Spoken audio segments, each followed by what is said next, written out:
Well, the warmest temperatures since December 23rd here in Northeast Michigan. Thank you for tuning in to your Monday evening weathercast. And what a great way to start the work week, that is for sure. Look at these temperatures into those lower 30s for almost everyone. It's been about a good 15 to almost 20 days. Last time we've seen numbers like this, and this is all because of the fact that those winds have been coming out of the south over the last 36 hours. If you remember back on Saturday night, temperatures got down into those negative teens, but then they started warming up after midnight going into Sunday, and we continue to see the surge in those temperatures throughout the day on Sunday and even going into this morning, despite the fact that we did have a couple of snow showers. So at this moment, we're dealing with 33 degrees in Harrisville, 32 in West Branch. Only cold spot right now is Atlanta at 28 degrees, 30 in Rogers City. Winds now beginning to change a little bit of a direction, though. We are dealing with a cold front that's sliding its way throughout the area, and mostly coming out of the west between 10 to 15 miles per hour, 10 in Alpena, 13 in Mayo, 11 in Onaway. And that westerly flow is just indicating the front is pretty much right on top of us, sliding through. We'll eventually have a little bit of a change in that wind direction, but not too much as we go over the next 12 to 18 hours. But really, those temperatures continue to climb from where they were yesterday. Yesterday, we were mostly in those 20s. Today, we're enjoying those 30s. We're actually above average for this time of the year. Yes, we are normally in those upper 20s during the early portion of January, and here we are. We're actually somewhat balmy. 11 degrees warmer in Oscoda than it was at this time yesterday, 7 in Alpena. But look at that warmth, all orange, all throughout the entire Mitten State, 13 in Lansing, 9 in Marquette, 6 in Iron Mountain, and really enjoy this weather because it's actually planning to stick around for a majority of the work week. But this will cause some problems by the time we get towards the end of the work week and into the weekend, and I'll explain that in just a second. Now, the snow that we had very early this morning is already quickly sliding its way into parts of the mid-Atlantic and into the northeast. You can see some rain into parts of Kentucky and West Virginia, a little bit of that mix as well into parts of the Appalachians, into Virginia, and extending into parts of Pennsylvania. And then further up towards the north, that's where we're dealing with that snow.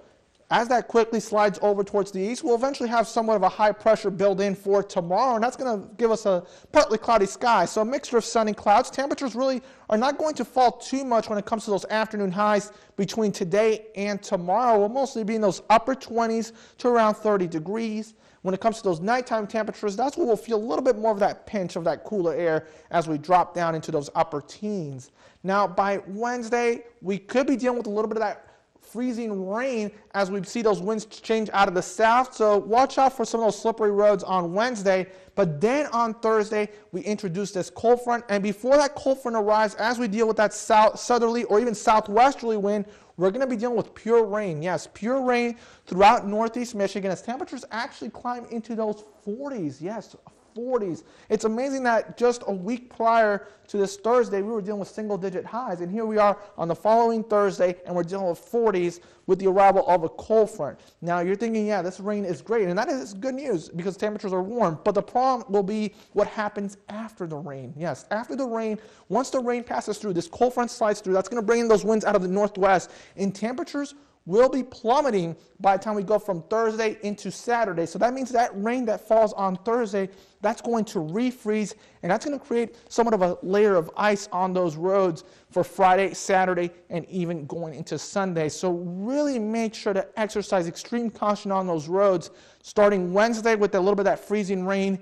then Thursday with the rain, and then when it freezes over into just ice in general by the time we get towards the weekend, as temperatures actually will be falling into those highs for teens starting on Saturday and into Sunday. So here's the hour by hour for tonight, though.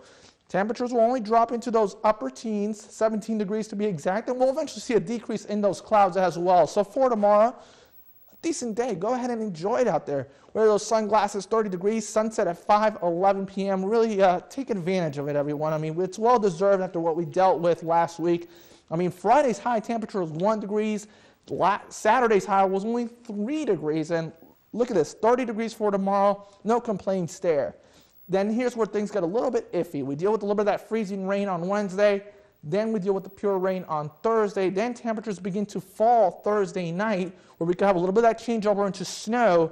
Then things quiet down on Friday, but it's really that leftover rain that falls on the ground that's really going to create a little bit of that ice on those roads. And then by the time we get towards Sunday morning, look at that, morning temperatures, back into those negatives.